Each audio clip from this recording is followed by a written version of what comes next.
You know, the things are going good for the Dodgers when Trace Thompson actually hits a baseball over a fence even. Jeannie Buss makes a tweet, and that turns every NBA beat writer into Alex Jones. And is Chip Kelly actually good enough to coach football in the Big Ten? I don't know. I'm James.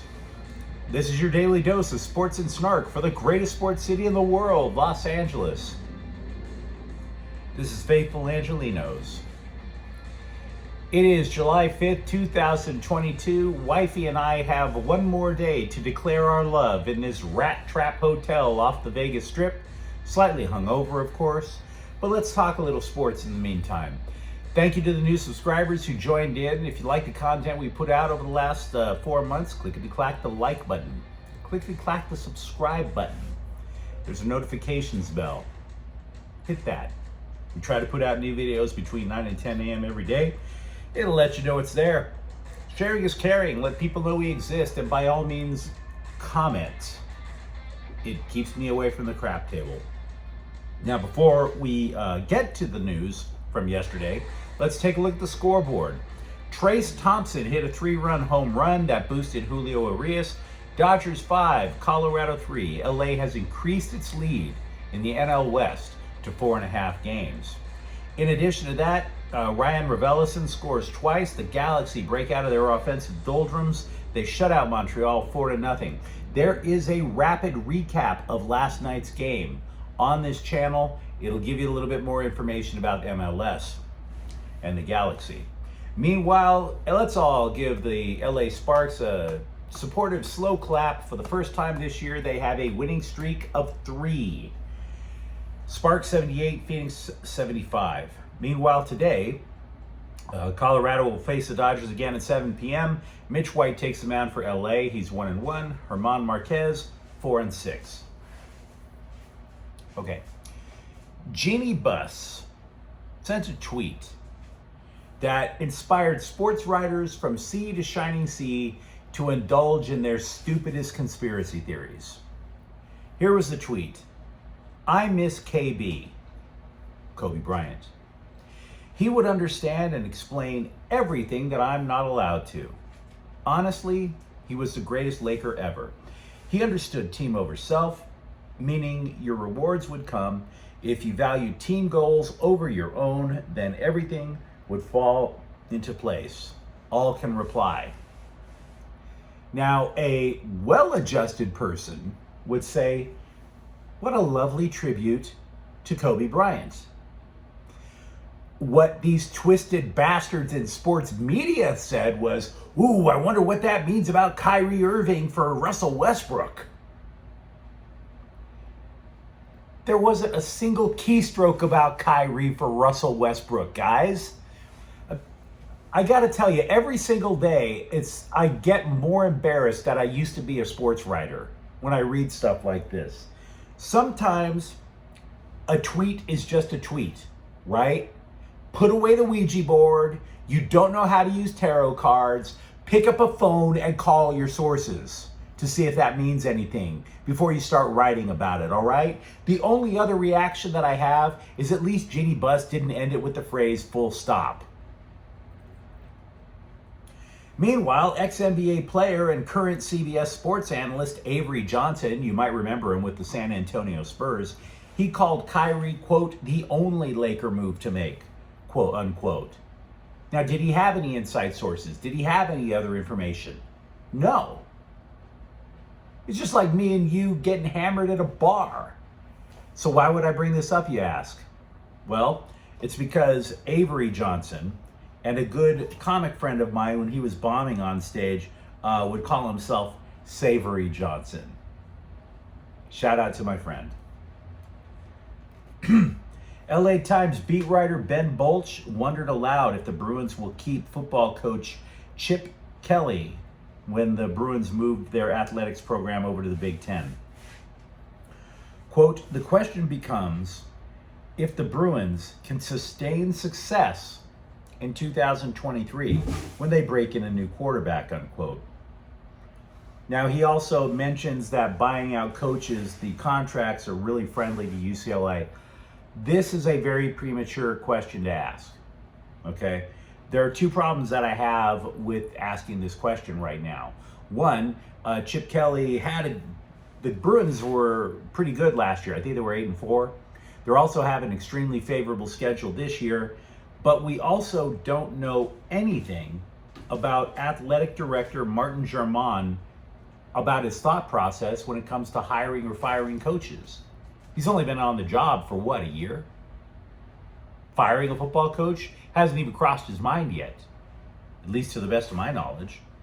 What we do know about UCLA overall is that they're very slow to pull the trigger on a coaching change when it comes to football. Chip Kelly has only had 4 years. Jim Mora had 6. Carl Durrell had 5. Bob Toledo had 7. So I'm not sure that this is the appropriate time to wonder aloud about that question unless you have something substantial to go on. So I don't see turmoil in the UCLA football program. For the Dodgers, Trey Turner's defensive metrics have improved. Now, I like Trey Turner. One of the reasons I like Trey Turner, he's a bit of a sarcastic jerk. Here's what he said about his, quote, defensive metrics improving. Quote, all I had to do was play 3 feet, quote, closer and the algorithm liked me more, unquote. Spoken like a true TikToker, bro. That is awesome. Spoken like a YouTuber. We're all sitting there just poring over the metrics and the analytics, trying to figure out how to become popular. All Trey Turner had to do was move up 3 feet. Now, he also admits that advanced metrics are, quote, kind of stupid, unquote, but hey, there are the Dodgers saying his defense is improved, so whatever gets you paid, bro. Whatever gets you paid. Ken Rosenthal, the national sports writer that you've seen him on TV. He's the guy wearing the bow tie all the time. Yeah. Ken Rosenthal compared Dodgers catcher Will Smith to Buster Posey. I don't know if that's accurate. I just know that it pisses off the Giants fans, so I approve of this statement. You compare Will Smith to Buster Posey all you want, dude. I love watching Giants fans poop bricks. But I want you to take it a step further. Could you please start comparing Justin Turner to Tony Gwynn? Because I want to see San Diego lose it too. Could you just do everyone a favor and just have everyone up and down the West Coast want to commit suicide over being compared to moderately productive Dodger players?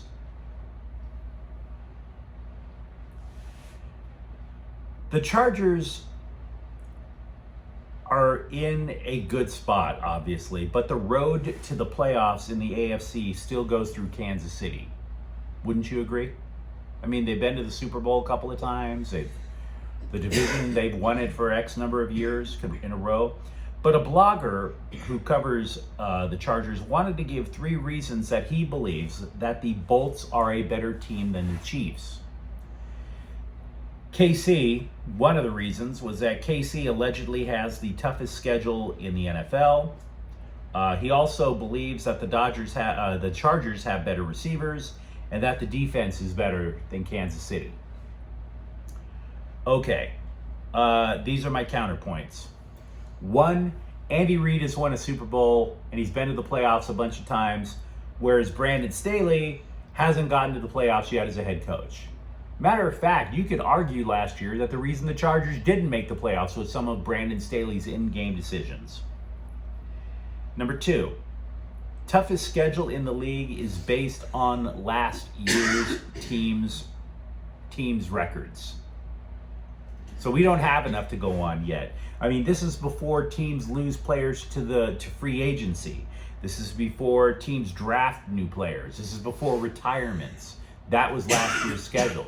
So we don't even really know what the Chargers' opponents for the rest of the year or the Chargers themselves will really be up against. And I would have to suggest that this blogger is really smoking a little bit too much of the happy salad if he thinks Patrick Mahomes has no one to throw to.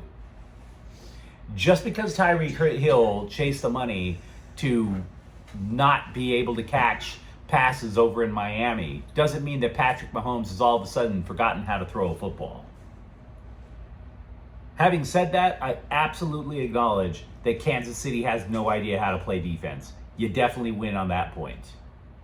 So no, I'm not going to sit there and claim that the Chargers are automatic champs, that they're automatically going to the playoffs or any of that stuff. They've substantially improved their defense, but you got to temper your enthusiasm a little bit here. The Raiders did a lot of good things. The Broncos definitely did a lot of good things. But until somebody knocks out the Chiefs, they're the team to beat. You got to temper it just a little bit for now. Just for now. Now, if you enjoyed today's episode of Faithful Angelenos, don't forget to like and subscribe to the channel. I got to pay off my gambling debt somehow. Thank you for watching. We'll be back tomorrow. I'm James. Faithful Angelenos is a Kian Corte El Queso production. Take care.